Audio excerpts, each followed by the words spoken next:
over the last years, all of us in public, on the public side, in the private side, we've been talking so much about trust. And this is a moment to not talk about trust, but to show that we can be trustworthy. And it's an incredibly difficult time to do so, because we're confronted to something which is new to most of us, which is new to the public. I think the Western European public is confronted to a level of vulnerability that we thought was not there. I mean, we would live a safe life and never be confronted to anything like that. And so in these very unstable times, showing that we can create trust with all the things that happen which you could not know in advance, and seeing actually week by week that we are confronted to something new, is, I would say, in politics, it's a new sport in politics. I'd have to say I feel much more as a coach of the population than I have ever been. This is about keeping people motivated.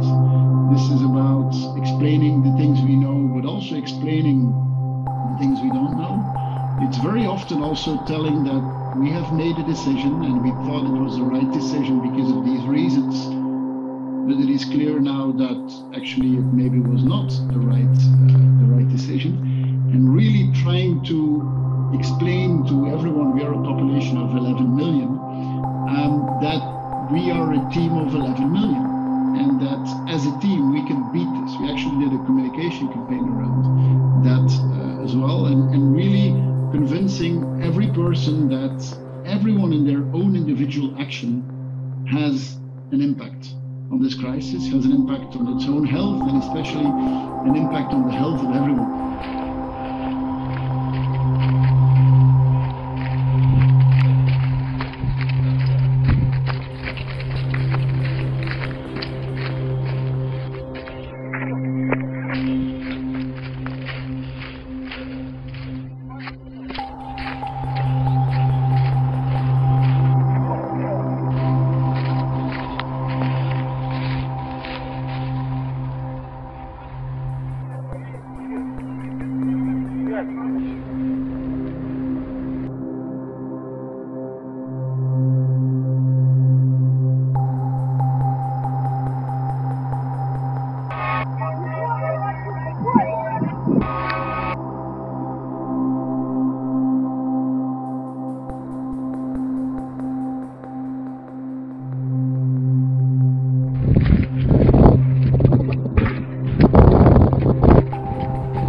Нихуя себе!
Up to now, the single market was one thing, but we've never had an economic policy that was at the size of that single market. Up to now, economic policy, every country was a little bit doing their own thing.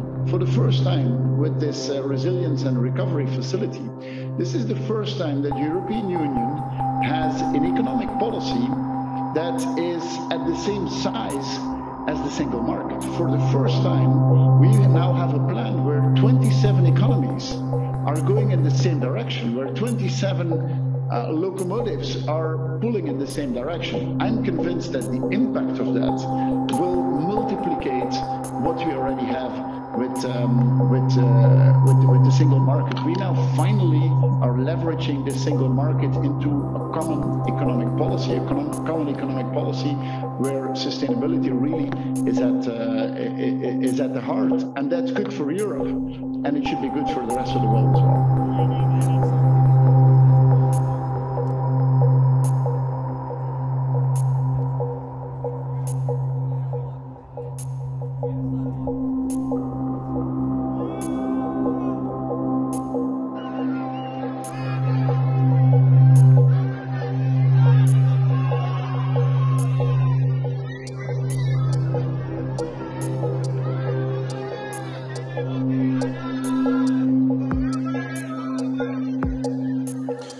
I think we European countries are waking up from a certain degree of naiveness that we've had the last decades, thinking that full-scale war on the European continent would never come back, and especially not this type of war. And the good thing is that as European countries, we're not alone. I mean, in a moment like this, if you are alone, or you're scared to death, or you're joining NATO. What we're seeing with Finland and Sweden these days. So it's good that this is a collective thing. Of course, the collective defensive umbrella is something that we also need to contribute to. And all European countries are scaling up in a gradual way their investment. When I mention our names like Mrs. Merkel, even Vladimir Putin and so on, they all have been young global leaders of the World Economic Forum. Mm-hmm. But what we are very proud of now is the young generation, like Prime Minister Trudeau, President of Argentina and so on, that we penetrate the cabinets. So yesterday I was at a reception for Prime Minister Trudeau, and I know that half of this cabinet, or even more half of this cabinet, are actually young global leaders of the world.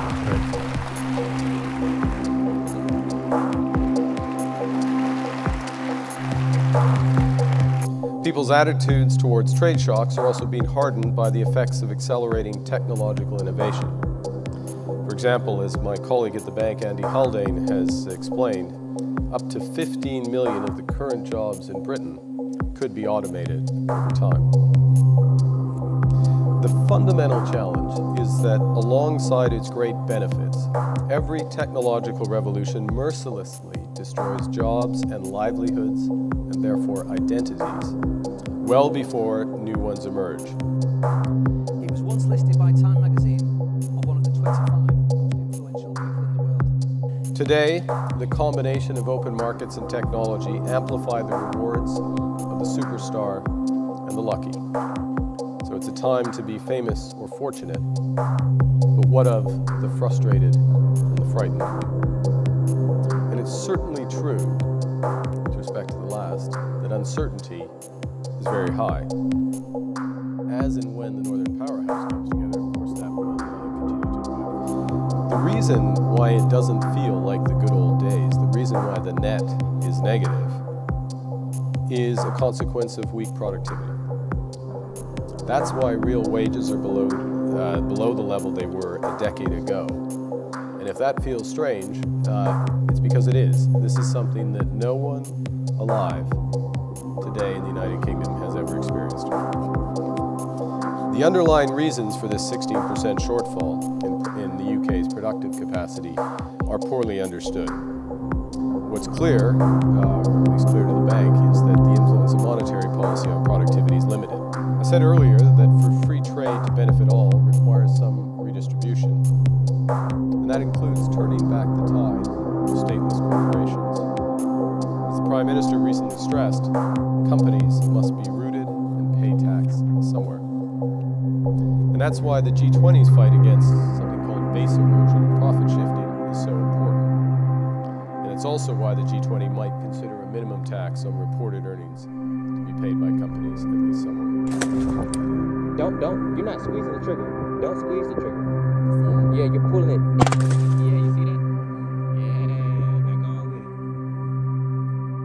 it. It was understood back at the time of the First World War that it's becoming much more difficult to control people by force. The popular struggles have led to the development of unions, parliamentary labor party, franchise extended, and so on. And coercion is just not going to work by force. So therefore you have to control thought. It's very striking that the contemporary systems of thought control, which are highly developed, very self-conscious, so leaders talk all about it, they come from England and the United States. So the British Ministry of Information, which any reader of Orwell knows what it was, that's from the First World War. It was aimed primarily to convert a pacifist population into raving anti-German fanatics. And it worked, and it impressed people. It impressed the business world. That's the origins of the modern public relations industry. It impressed American intellectuals who developed the conception of what they called manufacture of consent, control of thought. Impressed Hitler, who blamed the German defeat on superior Anglo-American propaganda and vowed that next time Germany would be prepared. And it has led in England and the United States primarily, England secondarily, to huge industries devoted to control of thought and attitudes, because you cannot control people by force.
You look over history, one after another form of coercion and control has been broken.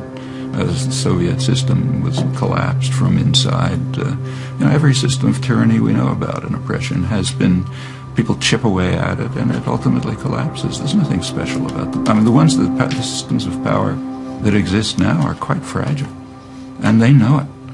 So the World Economic Forum, for example, is well aware. That's what the Financial Times called the masters of the universe. They're well aware of how fragile their control is and concerned about it, and rightly. What I wonder, though, is how you square your fundamental optimism about human nature with what seems to be a pretty pessimistic analysis of what's happening in the world. It's a famous phrase that was borrowed by Gramsci, and that we should have pessimism of the intellect and optimism of the will. It's sensible. Hello? Is Tom Cruise's church? Why does it have the cross? Have you accepted Jesus Christ as your Lord and Savior? Or you guys just use the cross as like a gimmick? My God.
We define collective intelligence very broadly as groups of individuals acting collectively in ways that seem intelligent. Now, by this definition, collective intelligence has existed for a very long time. Families, companies, countries, armies, these are all examples of groups of people working together in ways that at least sometimes seem intelligent. But in the last few years, we've seen some very new kinds of collective intelligence enabled by the internet. Think of Google, or Wikipedia, or Linux, for example. In our recent work on measuring collective intelligence, we've also used a more precise definition based on how psychologists define intelligence for individuals. According to this definition, collective intelligence is a group's general ability to perform well, not just on a single task, but on a wide range of different tasks.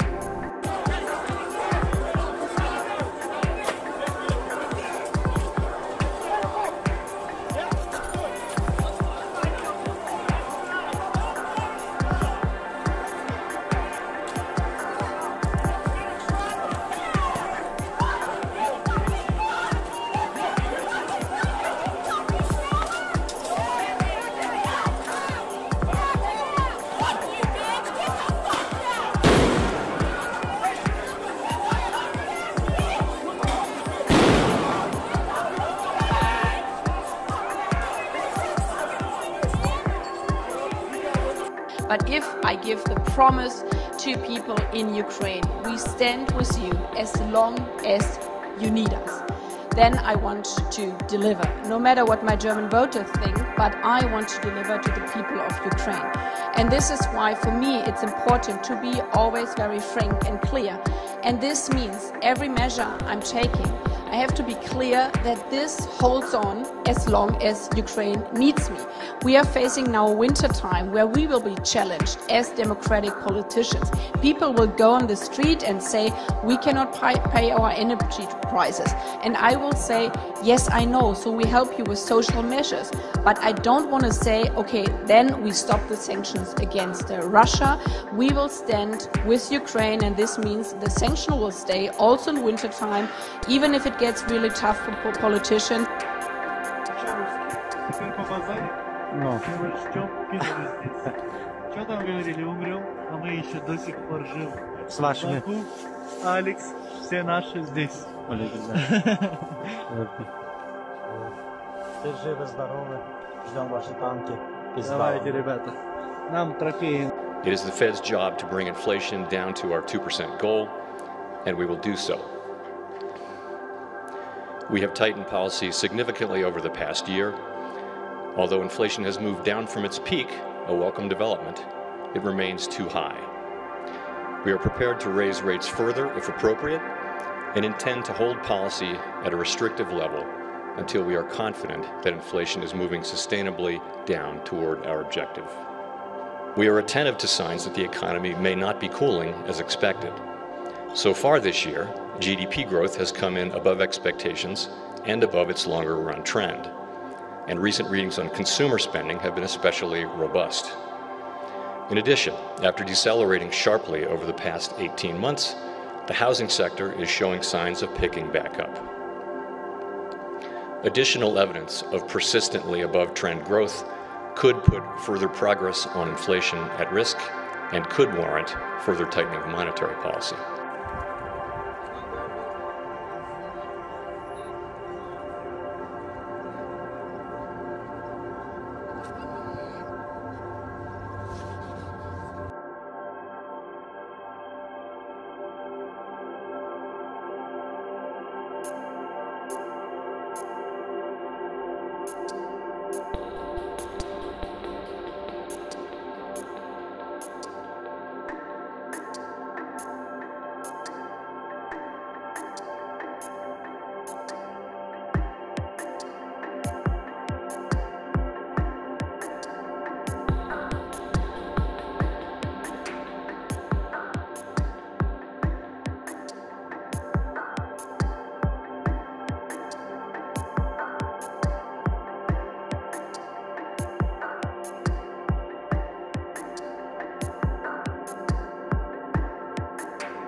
Agriculture contributes about 33% of all the emissions of the world, depending a little bit on how you count it, but it's anywhere from 26 to 33. And we can't get to net zero. We don't get this job done unless agriculture is front and center as part of the solution. But with a growing population on the planet, we just crossed the threshold of 8 billion fellow citizens around the world. We just crossed that in this last year. Emissions from the food system alone are projected to cause another ½ degree of warming by mid-century on the current course that we are today. A 2-degree future could result in an additional 600 million people not getting enough to eat. And you just can't continue to both warm the planet while also expecting to feed it. Doesn't work. So we have to reduce emissions from the food system to keep the 1.5 degrees alive. Why do we have to keep 1.5 degrees alive? Because scientists, as a basis of physics and mathematics, not ideology and politics or party labels or anything else, as a matter of physics and mathematics and some biology and chemistry have told us these are the consequences. And we already see it happening. And almost everything they've predicted for 30 plus years now is coming true, but the problem is it's coming true faster and bigger than was in fact predicted.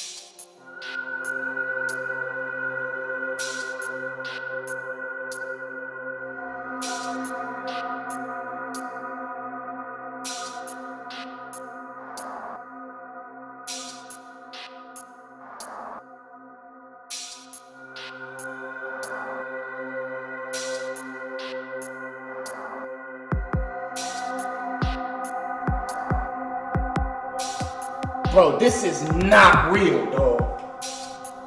Would you have gone down that route, do you think, without Bobby Brown? Well, if it would run him somebody else. If she wants to get high. If you want to get high, you want to get high. Did you think she had that tendency anyway?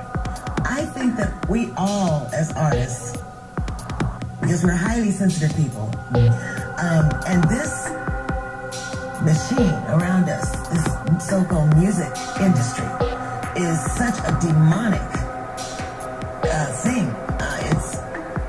It sacrifices people's lives and their essences, and at the drop of a dime.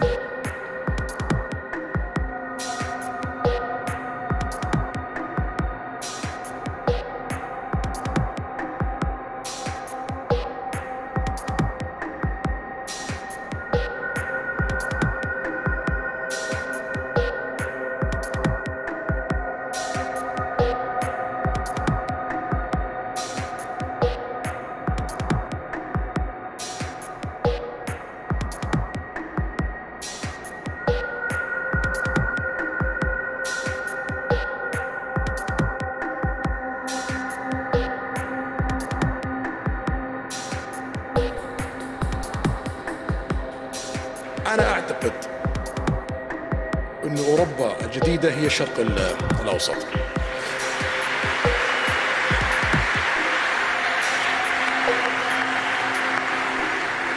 المملكة العربية السعودية في ال5 سنوات القادمة سوف تكون مختلفة تماما. البحرين سوف تكون مختلفة تماما. الكويت حتى قطر على خلافنا معاهم لديهم اقتصاد قوي سوف تكون مختلفة تماما بعد 5 سنوات. الإمارات، عمان، لبنان، الأردن، مصر، العراق والفرص التي لديها. إذا نجحنا في ال5 سنوات القادمة سوف تلتحق فينا دول أكثر، وسوف تكون اللحظة القادمة في العالم 30 سنة القادمة في الشرق الأوسط إن شاء الله. هذه حرب السعوديين، هذه حربي اللي أخوضها شخصيا، ولا أريد أن أفارق الحياة إلا وأرى الشرق الأوسط في مقدمة مصاف العالم، وأعتقد أن هذا الهدف سوف يتحقق 100%. الله يعطيك طول العمر يا سيدي.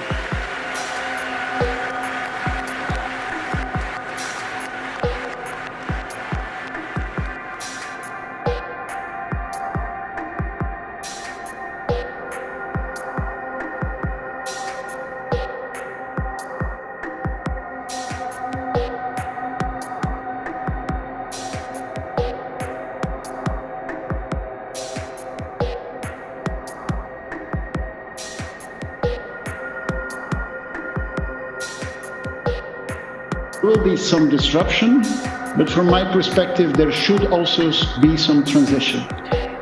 Disruption, yes, on the technological side, disruption on the sustainability side, definitely. But if there is one place where we don't want disruption, it's on the social side. And no one likes social disruption.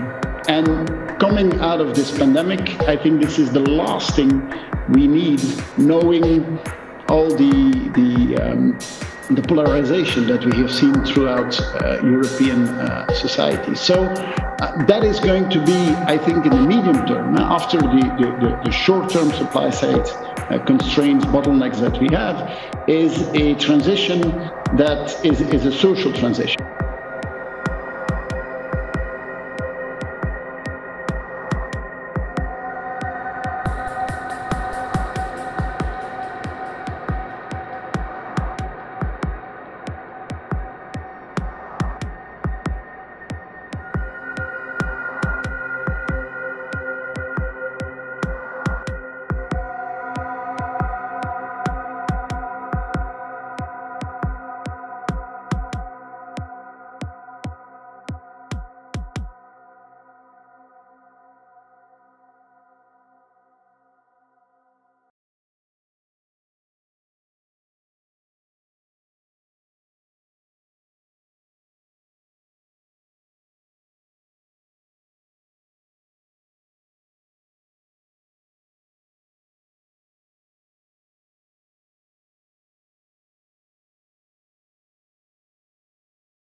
Và lấy cốc kìa.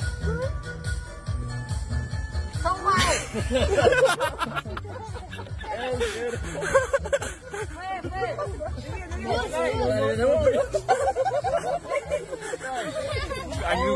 Oh my God. Oh my God. Jesus Christ. Oh my God. Oh my